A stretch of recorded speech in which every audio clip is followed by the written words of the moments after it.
Di awal film diperlihatkan seorang rahib gereja bernama Osmun dan dia sekarang sedang melakukan isolasi di rumahnya. Sementara itu di luar rumahnya terlihat ada beberapa anggota gereja membawa mayat yang sudah terjangkit wabah. Lalu kemudian mereka pun memeriksa mayat tersebut dan menemukan fakta bahwa orang yang sudah terjangkit memiliki luka bentolan hitam pada tubuhnya. Lalu selanjutnya mayat tersebut mereka serahkan kepada dokter wabah. Keesokan harinya, Osmun mengumpulkan beberapa makanan untuk dia berikan pada pacarnya. Lalu pada saat dia keluar rumah, terlihat keadaan saat itu sangat kacau. Banyak sekali mayat yang dibiarkan berserakan di jalanan, bahkan hingga membusuk. Singkat waktu, sampailah Osmun di rumah pacarnya tersebut. Lalu ia pun menyuruhnya agar pergi dari desa ini untuk sementara waktu, karena keadaan di sini sangat kacau.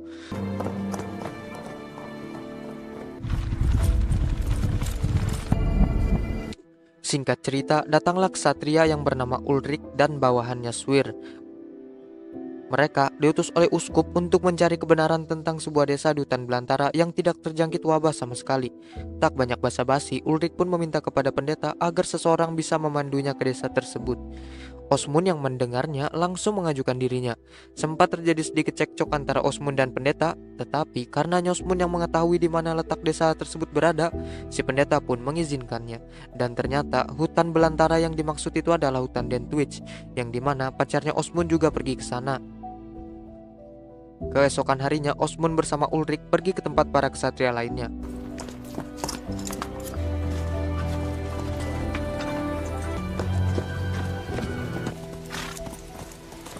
We have our guide.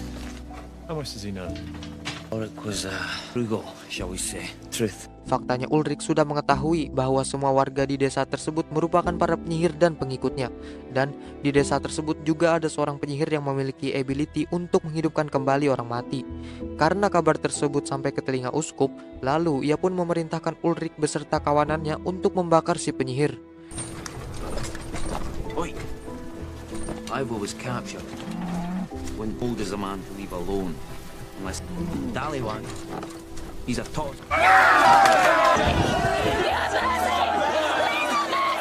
Hal tak terduga terjadi. Di tengah perjalanan, Osmun melihat seorang wanita yang akan dibakar karena disangka penyihir. Tak tega dengan hal tersebut, Osmun pun langsung menyelamatkan si wanita. Namun Ulrik datang dan langsung membunuh wanita tersebut. Entah apa maksudnya, Osmun pun heran. Do not stop again. Singkat waktu, keesokan harinya Ivo yang sedang berjaga-jaga melihat segerombolan orang membawa salib. Lantas ia pun langsung membangunkan mereka semua. Lalu Swir menanyakan salah seorang dari mereka tentang desa tersebut. Dan orang itu malah menyuruh mereka untuk kembali karena desa tersebut sangatlah berbahaya. Namun Ulrik yang seorang satria pastinya tak akan melakukan hal itu. Singkat waktu, mereka pun melewati sebuah desa yang sudah dibantai habis. Entah siapa pelakunya, tiba-tiba salah satu dari mereka muntah darah. Dan pada saat diperiksa, ternyata dia sudah terjangkit wabah. Lalu kemudian dia pun langsung diberikan pengampunan, kemudian dibunuh dan dikuburkan. Farewell, my friend. Forest of Dentwich. Singkat cerita, setelah sampai hutan Dentwich, Osmun langsung mencari pacarnya. Namun, Osmun hanya menemukan pakaiannya saja yang sudah berlumuran darah.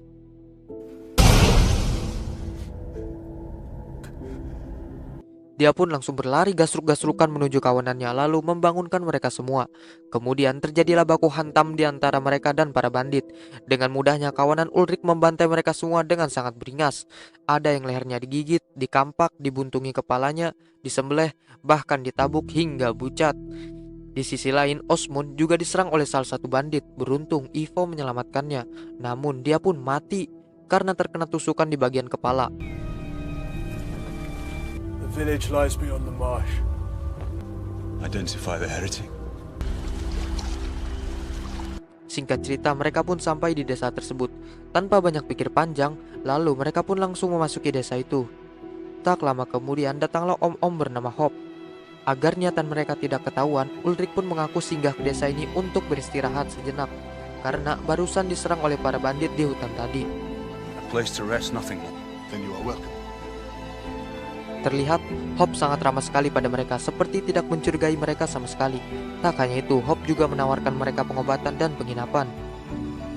Kemudian mereka pun menyempatkan waktu untuk mandi, karena badan mereka sudah bau. Dan pada saat Osmun mengambil air, Osmond pun merasakan ada yang tidak beres dengan desa ini. Tak lama kemudian datanglah seorang wanita yang menawarkan perawatan luka untuk mereka semua. Lalu Osmond pun pergi bersama wanita itu untuk mengobati luka tusukan di perutnya.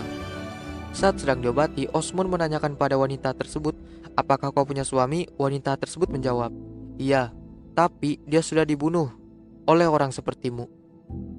Entah apa maksud perkataannya, Osmond pun heran.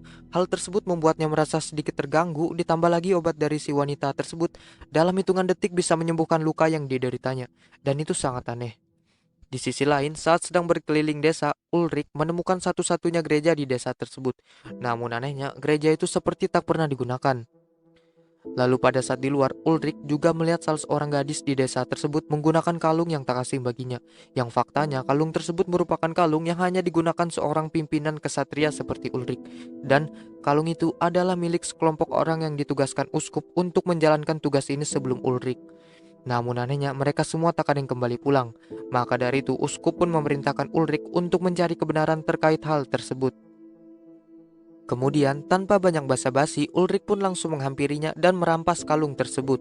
Seketika gadis itu pun langsung mengaku bahwa dia mendapatkan kalung ini dari rawa. A party was sent before us charged with the same task. 4 men, none returned. They were led by a man like myself. This symbol is worn only by the bishop's envoy. Seketika Ulrich pun mulai menyadari bahwa desa ini sangat aneh. Karena setiap ia mengunjungi sebuah desa, pasti selalu ada kuburan orang yang terjangkit wabah, mayat yang berserakan dan dibakar. Sedangkan di desa ini, semua hal tersebut sama sekali tidak ada dan malah berbanding terbalik, dan itu aneh sekali. Namun hal tersebut dibantah oleh Osmond. We cannot judge them for having no disease. Keanehan pun tak berhenti sampai di situ. Saat makan malam, mereka semua pun berdoa. Tak disangka, ternyata tak ada satupun penduduk desa yang ikut berdoa. Tak hanya itu, tatapan dan wajah penduduk desa tersebut berubah, lalu mereka pun tertawa. Ulrich pun heran. Dari sini, Ulrich pun sudah menyadari bahwa desa ini adalah desa penyihir. Namun, dia tak bertindak ceroboh dan tetap bertindak seolah-olah sebagai tamu, karena dia belum mengetahui siapa sosok si penyihir yang sebenarnya. Tak lama kemudian, si wanita tersebut secara sembunyi-sembunyi mengajak Osmond ke rumahnya. Lalu, dia pun menunjukkan mayat pacar Osmond. Kemudian wanita itu menjelaskan bahwa sebelum mati, orang ini sempat menyebutkan nama Osmond. Hal tersebut terdengar masuk akal bagi Osmond. Di saat bersamaan juga, Swir sedang digoda oleh gadis kampung. Tanpa pikir panjang, langsung menerima cipokan dari si gadis tersebut. Si botak yang dari jauh kelihatannya juga mau, lalu didatangi oleh gadis kampung lain. Entah apa isi pikirannya, tapi si botak malah mengusir gadis kampung tersebut. Mantap. Di sisi lain, Osmond diajak si wanita pergi ke suatu tempat. Di tengah obrolan mereka, kita akan mengetahui bahwa si wanita tersebut sudah mencurigai Ulrich sejak awal, tapi dia tidak mencurigai Osmond sama sekali. Lalu Osmond pun terus menanyakan kepada si wanita akan dibawa kemana. Wanita itu menjawab, "Ada, ikut aja." Hingga sampailah mereka di suatu tempat yang sangat aneh. Osmond pun semakin heran. Lalu si wanita itu pun menyuruh Osmond untuk melihat apa yang akan dilakukannya. Di sana terlihat ada beberapa wanita menggunakan jubah putih seperti sedang menunggu sesuatu. Dan benar saja, tak lama kemudian si wanita tersebut datang dan berada di tengah-tengah mereka. Lalu para wanita berjubah putih itu pun seperti mengolesinya skincare ala abad pertengahan. Tak berhenti sampai di situ, kemudian wanita tersebut meraba-raba tanah. Lalu kemudian terlihat ada pergerakan dari tanah itu. Dan pada saat dibuka, Osmond pun kaget bukan main. Seketika Osmond pun tersadar bahwa memang benar desa ini adalah desa penyihir. Osmond pun tak ambil pusing. Kemudian dia langsung berlari gusruk-gusrukan terabas, bodo amat lah. Yang penting gue selamat. Lalu langkahnya pun terhenti ketika melihat 4 orang yang ditugaskan sebelum Ulrich. Mereka semua mati tergantung. Lalu tiba-tiba, di saat bersamaan juga, Ulrich dan kawan-kawan tak menyadari bahwa air yang mereka minum telah terkontaminasi dengan obat tidur. Alhasil, mereka semua pun linglung dan ditangkap oleh penduduk desa. Keesokan harinya, mereka semua sudah berada di dalam kandang yang penuh dengan air, yang dimana semua niatan mereka sudah dibongkar oleh si penyihir. Tak hanya itu, si penyihir pun juga menawarkan kebebasan dan keabadian hidup bagi mereka. Tapi sebelum itu, mereka harus terlebih dahulu murtad dari agamanya dan mengikuti ajaran sesat si penyihir. Namun, karena niatan Ulrich sejak awal adalah mengabdi dengan agamanya, sudah pasti dia tak akan melakukan hal menyesatkan seperti itu. Karena Ulrich tahu jika melakukan hal tersebut, pasti dia akan masuk ke dalam jahanam. Mendengar jawaban mereka, si penyihir lalu berinisiatif untuk melenturkan iman mereka. Si penyihir kemudian mengambil salah satu dari mereka untuk selanjutnya dieksekusi.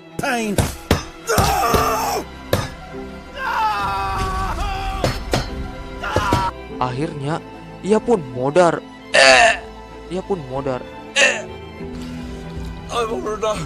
Karena takut mati, tiba-tiba Swear bersedia untuk murtad dari agamanya. Ulrich dan kawan-kawan pun kaget mendengarnya. Ya, sebenarnya Swear ikut melakukan tugas ini hanya untuk mendapatkan uang. Berbeda dengan Ulrich dan kawanannya yang pada dasarnya mereka semua adalah ksatria sejati yang berjuang di jalan Tuhan. Lantas mereka semua pun langsung menyadarkan Swear agar kembali ke jalan yang lurus. Tapi apa daya, Swear tetap dengan pendiriannya itu. Swear pun dibawa keluar, kemudian diperintahkan mengikuti apa yang dikatakan oleh Hope. Lalu dia pun mengikutinya. God be gone. God, be gone. I do renounce thee eternally. Holy Ghost be gone eternally. Holy Ghost, gone eternally. Christ, be gone eternally. Namun naas, setelah selesai bukannya dia dibebaskan, tapi Swear malah dibawa ke dalam hutan lalu digantung. Bodoh kali. Dia pun modar. Selanjutnya giliran Osmond yang diangkat keluar. Namun si penyihir tak akan membunuhnya, tapi hanya menyesatkannya saja. Karena si penyihir Because I like you. ternyata dari awal si penyihir memiliki rasa ketertarikan dengan si Osmond. Tak hanya itu, si penyihir juga memberikan kesempatan bagi Osmond untuk melihat pacarnya yang sudah dibangkitkan kembali. Memang benar pacarnya Osmond hidup lagi, tapi kelakuannya sangat aneh. Lihat aja tuh.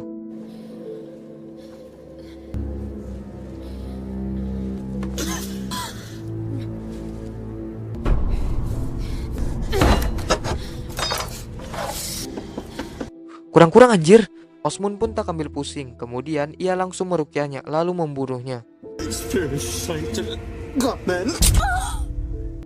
Setelah selesai, ia pun keluar dengan membawa jasad pacarnya tersebut, seolah-olah menolak ajakan si penyihir. Si penyihir pun puyeng melihatnya. Udah dihidupin kok malah dibunuh lagi toh. Selang beberapa saat kemudian, Osmond langsung menggaplok wajah si penyihir tersebut dengan pisau yang dia bawa. Sontak dia pun langsung dihantam oleh penduduk desa. Di saat yang sama juga, Ulrich tak henti-hentinya mengoceh. Setelah itu, ia pun disiksa, tangan dan kakinya langsung diikatkan pada 2 kuda. Dan di saat-saat itulah keimanan Ulrich diuji, karena si penyihir terus-menerus menghasutnya agar Ulrich murtad dari agamanya. Crucify us, and you shall be spared. That is the creed of your witch. You will renounce. No! Lalu ia pun meminta pada si penyihir untuk yang terakhir kalinya agar bisa berbicara dengan Osmond. You did well. Automation. Ternyata Ulrich sendiri sudah terjangkit wabah. Lalu ia pun langsung ditarik mati oleh 2 kuda tersebut, yang menyebabkan tangan dan kakinya buntung seketika. Di saat bersamaan, Stan dan si botak berhasil membebaskan diri. Lalu mereka pun langsung menghabisi para penduduk desa. Namun sayang, si penyihir berhasil kabur dan botak pun mati di tangan Hope. Lalu Stan yang melihatnya langsung menggampar Hope hingga tersungkur, lalu memasukkannya ke dalam alat algojo miliknya. Akhirnya yang kembali pulang hanyalah Stan dan Osmond saja. Setelah semua kejadian itu, beberapa waktu kemudian Osmond diangkat menjadi seorang ksatria. Lalu dia pun memburu si penyihir serta si penyihir lain, lalu menyiksa mereka dan membakar mereka semua satu persatu. Tamat. Oke, gini penjelasan singkatnya. Pada abad pertengahan itu ada rumor yang mengatakan tentang penyihir yang memiliki kemampuan untuk menghidupkan kembali orang mati. Dan karena rumor tersebut sampai ke telinga uskup, lalu ia pun memerintahkan para ksatria untuk mencari kebenaran terkait rumor itu. Dan ternyata rumor yang beredar itu benar. Dan suami si penyihir janda itu mati dibunuh oleh sekelompok ksatria yang ditugaskan sebelum Ulrich. Hal itu dibuktikan dengan perkataan si penyihir. Dia mengatakan bahwa suaminya mati karena dibunuh oleh orang dari Tuhan. Dan juga pada saat penyihir mengatakan bahwa kawanan Ulrich pastinya akan membahayakan dirinya beserta penduduk desa ini. Hal itu menjelaskan bahwa sebelumnya mereka pernah menghadapi sekelompok ksatria seperti Ulrich. Dan faktanya mereka jugalah yang telah membunuh sekelompok ksatria tersebut. Hal itu terbukti pada saat salah seorang gadis di desa tersebut menggunakan kalung para pemimpin ksatria. Dan juga pada saat penyihir mengatakan bahwa kawanan Ulrich pastinya akan membahayakan dirinya beserta penduduk desa ini. Hal itu menjelaskan bahwa sebelumnya mereka pernah menghadapi sekelompok ksatria seperti Ulrich, dan faktanya mereka jugalah yang telah membunuh sekelompok ksatria tersebut. Hal itu terbukti pada saat salah seorang gadis di desa tersebut menggunakan kalung pemimpin para ksatria, dan juga pada saat Osmund melihat 4 orang yang digantung tadi. Mau bagaimanapun juga, di negeri tersebut dikuasai oleh orang yang taat dengan agama. Pesan dari film ini adalah kita harus memiliki iman yang kuat agar tidak mudah tergoda dengan kenikmatan duniawi. Seperti saat Sweir murtad tadi, bukannya dia dibebaskan, tapi dia malah digantung. Dan itu bodoh sekali. Mungkin cukup segini saja review pada kali ini. Jangan lupa subscribe, like, comment, dan share. Terima kasih dan sampai jumpa.